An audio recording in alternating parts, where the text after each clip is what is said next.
एक बहुत मशहूर कहावत है, सूचना लोकतंत्र की मुद्रा है। लेकिन आज के डिजिटल दौर में ये सूचना मतलब हमारा पर्सनल डेटा एक ऐसी मुद्रा बन गया है जिसे कंपनियां बिना हमसे पूछे ही खर्च कर रही हैं। सही बात है। और इसी को बदलने के लिए एक नया कानून आया है। बिल्कुल। आज हम भारत के नए डिजिटल व्यक्तिगत डेटा संरक्षण अधिनियम यानी डीपीडीपी एक्ट पर बहुत गहराई से बात करने वाले हैं। और ये सिर्फ एक और कानून नहीं है, ये हमारे इंटरनेट इस्तेमाल करने के तरीके को मतलब पूरी तरह से बदलने की क्षमता रखता है। हाँ, और आज हमारी इस गहरी चर्चा का आधार द प्रिंट में प्रकाशित एक बहुत ही विस्तृत लेख है। तो हमारा आज का मिशन साफ है। हम परत दर परत ये समझेंगे कि ये कानून असल में है क्या, एक आम उपयोगकर्ता के लिए, खासकर बच्चों और दिव्यांग व्यक्तियों के लिए इसके क्या मायने हैं, और सबसे जरूरी, इसे जमीन पर उतारने में क्या बड़ी चुनौतियां सामने खड़ी हैं। एक दिलचस्प बात सोचिए, मई 2027 तक हमारा इनबॉक्स शायद उन संदेशों से भर जाएगा जो हमारी डिजिटल दुनिया के हर कोने से आएंगे। और वो सब हमसे हमारी प्राइवेसी पॉलिसी को फिर से कंफर्म करने के लिए कहेंगे। तो चलिए इसी पहेली के टुकड़ों को एक एक करके जोड़ते हैं। तो सबसे पहले ये बताइए कि ये डीपीडीपी एक्ट आखिर है क्या, इसका मतलब मूल उद्देश्य क्या है? देखिए, अगर इसे बिल्कुल आसान भाषा में समझें तो ये भारत का पहला बड़ा और व्यापक प्रयास है। अच्छा। ये नियंत्रित करने के लिए कि कंपनियां, चाहे वो छोटी हों या बड़ी, नागरिकों के व्यक्तिगत डेटा का उपयोग कैसे करेंगी। अब तक इस मैदान में एक तरह से नियमों का एक बड़ा खालीपन था। तो ये एक्ट उस खालीपन को भरने आया है? बिल्कुल। और इसकी पूरी इमारत 3 मजबूत खंभों पर खड़ी है।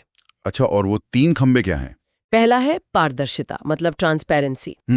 अब कंपनियों को ये साफ साफ बताना होगा कि वो कौन सा डेटा ले रही हैं और क्यों ले रही हैं, कोई लुका छुपी नहीं। ठीक है। दूसरा और शायद सबसे क्रांतिकारी खंबा है सहमति, यानी कंसेंट। सहमति? हाँ, आपका डेटा प्रोसेस करने से पहले कंपनियों को आपकी स्पष्ट, बिना शर्त और अनएम्बिग्युअस सहमति लेनी होगी। एक मिनट, यहीं पर मुझे थोड़ा सा मतलब एक सवाल है। सहमति तो हम आज भी देते हैं, हर ऐप पर आई एग्री पे क्लिक करते हैं, तो इसमें नया क्या है? बहुत अच्छा सवाल है। देखिए, फर्क सहमति के तरीके में है। अब वो लंबे चौड़े कानूनी भाषा से भरे पैराग्राफ नहीं चलेंगे। अच्छा। कानून कहता है कि सहमति का नोटिस साफ, सरल और समझने लायक भाषा में होना चाहिए। और सबसे बड़ी बात, आपको हर काम के लिए अलग अलग सहमति देनी होगी। मतलब एक ही एग्री बटन से सब कुछ नहीं होगा? नहीं, ऐसा नहीं कि एक बार एग्री किया तो कंपनी को आपके डेटा के साथ कुछ भी करने का लाइसेंस मिल गया। और आप अपनी सहमति जितनी आसानी से दे सकते हैं, उतनी ही आसानी से वापस भी ले सकते हैं। वाह, ये तो वाकई एक बहुत बड़ा बदलाव लगता है। और तीसरा खंबा? तीसरा खंबा है उपयोगकर्ता के अधिकार, यूजर राइट्स। ये वो हिस्सा है जो असल ताकत आम नागरिक के हाथ में देता है। कैसे? अब आपके पास ये कानूनी अधिकार है कि आप किसी भी कंपनी से पूछ सकते हैं कि उनके पास आपका क्या क्या डेटा है।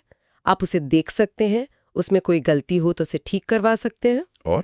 और सबसे अहम, आप कंपनी से अपना डेटा पूरी तरह से डिलीट करने के लिए भी कह सकते हैं। तो इसका मतलब अगर मैंने सालों पहले किसी शॉपिंग ऐप को अपना ईमेल और फोन नंबर दिया था, तो अब मैं उन्हें लीगली ये कह सकता हूँ कि इसे अपने सिस्टम से हमेशा के लिए हटा दो। बिल्कुल, यही इस कानून की सबसे बड़ी ताकतों में से एक है। ये तो बहुत दिलचस्प है। इसके अलावा भी कुछ जरूरी चीजें हैं, जैसे सभी कंपनियों को डेटा की सुरक्षा के लिए कुछ न्यूनतम सुरक्षा मानक अपनाने होंगे। टेक्नोलॉजी के स्तर पर? हाँ, तकनीकी उपाय करने होंगे। और अगर फिर भी कोई डेटा ब्रीच होता है, मतलब उनका सिस्टम हैक हो जाता है और डेटा लीक होता है, तो उन्हें बिना देरी किए आपको और सरकार को इसकी सूचना देनी होगी। मतलब अब वो ऐसी घटनाओं को महीनों तक छिपा नहीं सकते? बिल्कुल नहीं, ये अब अनिवार्य है। और जहां तक मुझे याद है, लेख में बच्चों के लिए भी खास प्रावधानों का जिक्र था। हाँ, और ये बहुत जरूरी पहलू है। कानून साफ तौर पर बच्चों को टारगेट करके विज्ञापन दिखाने या उनकी ऑनलाइन एक्टिविटी को ट्रैक करने पर रोक लगाता है। अच्छा। हाँ, जब तक कि वो ट्रैकिंग उनकी सुरक्षा या पढ़ाई जैसी किसी जरूरी चीज के लिए ना हो। ये बच्चों की डिजिटल दुनिया को सुरक्षित बनाने की दिशा में एक बहुत बड़ा कदम है। ठीक है, तो ये सारे अधिकार सुनने में तो बहुत शक्तिशाली रखते हैं। हम अपना डेटा डिलीट करवा सकते हैं, सहमति वापस ले सकते हैं, लेकिन अगर हम असल जिंदगी की बात करें तो एक आम इंटरनेट उपयोगकर्ता के लिए इसका निचोड़ क्या है? क्या इससे हमारी डिजिटल जिंदगी सच में सुरक्षित हो जाएगी? पूरा ढांचा उपयोगकर्ता की सक्रियता यानी यूजर एजेंसी पर निर्भर करता है। इसे थोड़ा और समझाइए। सक्रियता से आपका क्या मतलब है? क्या ये कंपनियों की जिम्मेदारी नहीं है कि वो मेरे डेटा की सुरक्षा करें? जिम्मेदारी उनकी बिल्कुल है, लेकिन कानून की असली ताकत तभी दिखेगी जब लोग अपने अधिकारों के प्रति जागरूक होंगे और उनका इस्तेमाल करना जानेंगे। मतलब कानून मान पर चलता है कि हम सब अपने अधिकारों को लेकर प्रोएक्टिव रहेंगे। हाँ, बिल्कुल। जैसे कानून ये उम्मीद करता है कि आप ये समझेंगे कि किस चीज के लिए सहमति देनी है और किसके लिए नहीं। आप कंपनियों से सवाल पूछेंगे कि वो आपका डेटा क्यों प्रोसेस कर रही हैं। आप अपने डेटा को अपडेट या डिलीट करवाएंगे।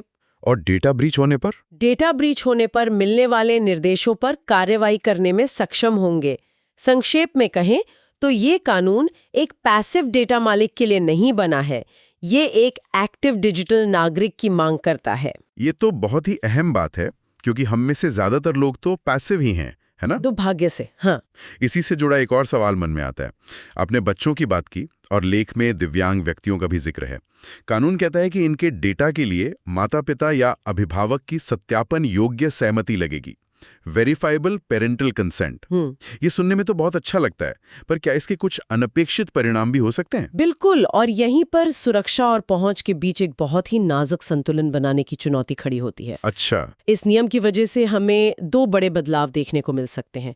पहला है एज गेटिंग। एज गेटिंग मतलब? यानी अब किसी भी डिजिटल सर्विस पर साइन अप करते समय अपनी उम्र की पुष्टि करने के लिए शायद कुछ अतिरिक्त कदमों से गुजरना पड़े। और दूसरा है अतिरिक्त बाधा, जिसे हम फ्रिक्शन कहते हैं।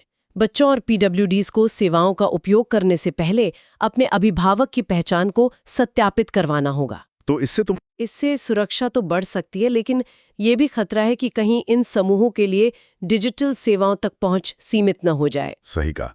हर छोटी बड़ी ऐप के लिए पेरेंट्स की परमिशन लेना, वो तो बहुत थका हुआ हो सकता है। हाँ, सुरक्षा और पहुंच के बीच संतुलन साधना एक बहुत बड़ी चुनौती होगी। सही कहा।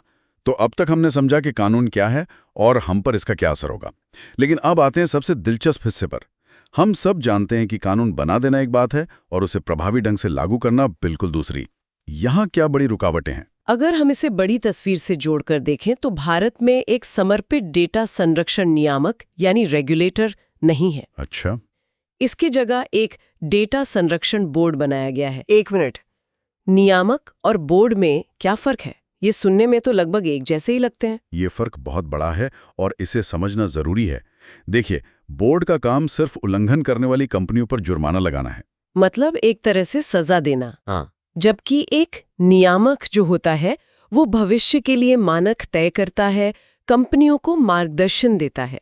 इसे ऐसे समझिए, बताइए, कि बोर्ड एक ट्रैफिक पुलिस की तरह है जो नियम तोड़ने पर सिर्फ चालान काट सकता है। ठीक है। लेकिन हमारे पास वो ट्रैफिक डिपार्टमेंट यानी नियामक ही नहीं है जो सड़कें डिजाइन करें, स्पीड लिमिट तय करें और लोगों को ड्राइविंग के नियम सिखाएं। वाह, ये तो बहुत बड़ी संस्थागत कमी है। इसका मतलब हमारे पास सिर्फ एक अंपायर है, लेकिन खेल के नियम बनाने वाला बोर्ड ही नहीं है। आप कह सकती हैं, ये एक बहुत बड़ा संस्थागत अंतर है। और दूसरी चुनौती क्या है? दूसरी चुनौती सीधे हम और आप जैसे उपयोगकर्ताओं से जुड़ी है, और वो है सहमति की थकान या कंसेंट फिटीग। कंसेंट फिटीग? हाँ, हमें यूरोप के जीडीपीआर कानून से एक बड़ा सबक मिलता है। वहां जब भारी जुर्माने का डर कंपनियों पर पड़ा तो उन्होंने कानूनी भाषा से भरे लंबे चौड़े नोटिस भेजना शुरू कर दिया। और नतीजा? कोई भी उन्हें नहीं पढ़ता, लोग बिना सोचे समझे एक्सेप्ट ऑल पर क्लिक कर देते हैं। अरे, ये तो मैं हर रोज करता हूँ। वेबसाइट खोलते ही जो कुकी बैनर आता है उसे कौन पढ़ता है? तो आपको लगता है भारत में भी यही होगा? इसकी पूरी आशंका है। भले ही कानून कहता है कि नोटिस साफ और सरल होना चाहिए, लेकिन कंपनियां कानूनी पचड़ों से बचने के लिए वकीलों वाली जटिल भाषा का ही इस्तेमाल कर सकती हैं, जिससे सहमति का पूरा विचार ही निष्प्रभावी हो जाएगा। बिल्कुल, वो बस एक और फॉर्मेलिटी बनकर रह जाएगा। और तकनीक का क्या? आजकल AI और IoT की बात हो रही है, जहां हमारी कारें, फ्रिज, वॉशिंग मशीन सब डेटा इकट्ठा कर रही हैं। क्या ये कानून इन नई चुनौतियों के लिए तैयार है? ये एक बहुत ही महत्वपूर्ण सवाल खड़ा करता है। आर्टिफिशियल इंटेलिजेंस और मशीन लर्निंग के इस दौर में पारंपरिक सहमति का मॉडल कितना प्रासंगिक रहेगा? ये कल्पना करना भी मुश्किल है कि कोई उपयोगकर्ता अपने घर के हर स्मार्ट डिवाइस के लिए पूरी तरह से सूचित सहमति दे पाएगा। सही बात है। ये दिखाता है कि भविष्य में हमें डेटा गवर्नेंस के दूसरे मॉडल्स के बारे में भी सोचना होगा। और एक आखिरी बात, सरकार को उम्मीद है कि 250 करोड़ रुपए तक का भारी जुर्माना कंपनियों को डराएगा। क्या सिर्फ जुर्माना काफी है? देखिए, सिर्फ जुर्माना काफी नहीं है। सरकार को साथ ही साथ नागरिकों को उनके अधिकारों के बारे में शिक्षित करने पर भी काम करना होगा। मतलब जागरूकता अभियान? हाँ, एक बहुत बड़ा जागरूकता अभियान। क्योंकि इस कानून की असली प्रभावशीलता तो अदालती मामलों और उनसे निकलने वाले न्याय शास्त्र से ही तय होगी। तो अगर हम इस पूरी चर्चा का सार निकालें तो निचोड़ क्या है? डीपीटीपी एक्ट निस्संदेह एक जरूरी और ऐतिहासिक कदम है। बिल्कुल। ये नागरिकों को उनके डेटा पर अभूतपूर्व अधिकार देता है, लेकिन इसकी सफलता इस बात पर निर्भर करेगी कि नागरिक कितने जागरूक होते हैं और सरकार इसे लागू करने की चुनौतियों जैसे नियामक की कमी और एआई जैसी नई तकनीकों से कैसे निपटती है। अंत में इस कानून की असली परीक्षा यही होगी कि भारत डिजिटल युग में नवाचार, नागरिक सुरक्षा और राष्ट्रीय हितों के बीच कैसे संतुलन बनाता है। एकदम सही कहा। इस कानून की असली परीक्षा यही संतुलन साधना होगी। जाते जाते हमारे श्रोताओं के लिए एक विचारणीय प्रश्न छोड़ जाते हैं।